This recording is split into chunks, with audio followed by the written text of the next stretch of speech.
Leonardo da Vinci spent hours observing and sketching horses.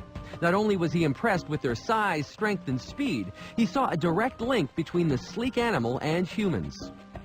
Da Vinci spent a great deal of his later years planning and designing to build a huge bronze horse statue for the Duke of Milan. Unfortunately, it was a project that was never completed.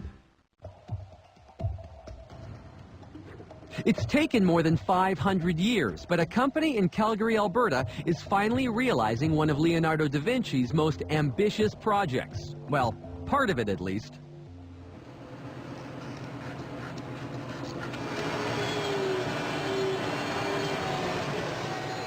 Studio Y has been commissioned to build the head of da Vinci's massive horse, a bronze statue that was intended to honor an Italian nobleman. They have all the latest technology at their disposal. Everything from laser scanners and computer software, right down to the hairdos.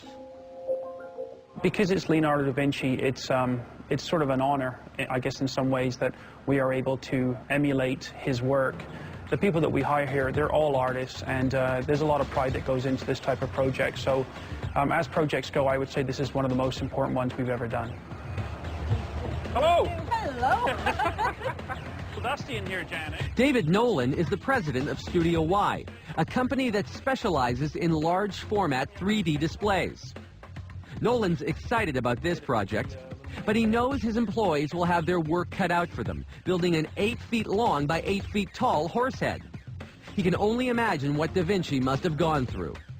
It's amazing to me that, given our current technology, we still find challenges in building projects of this size and this magnitude. It's really hard to imagine just how difficult it would be to do sculptures of this scale. Surprisingly, the biggest challenge comes from the smallest part of the project, making the clay model, which will be the basis for the finished piece. It's based on da Vinci's sketches. I'm given a concept drawing or design, and it's my job at this stage to flesh it out in 3 dimensions into a sculpture that can be interpreted.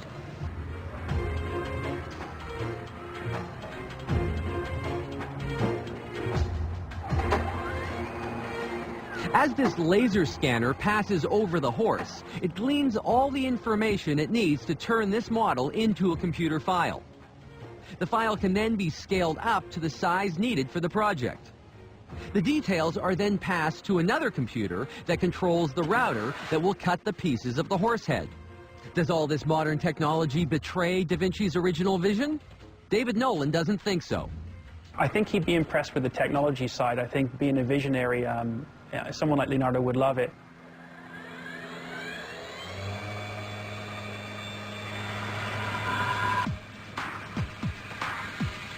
The router can carve out a 2 feet thick piece of foam in just one pass. It's about 50% faster than cutting by hand. Studio Y is using styrofoam to model the horse head because it's light, durable, and easy to cut. It's time for the pieces to be assembled. Contact cement is sprayed over the flat surfaces before they're brought together.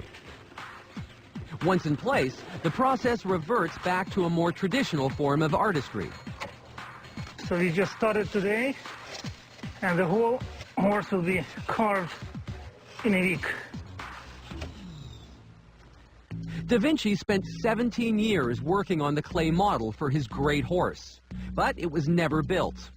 Studio Y will finish its project in just 3 weeks. I'm just really proud to be part of something of this magnitude and this sort of quality. For David Nolan and his team, the hard part is over.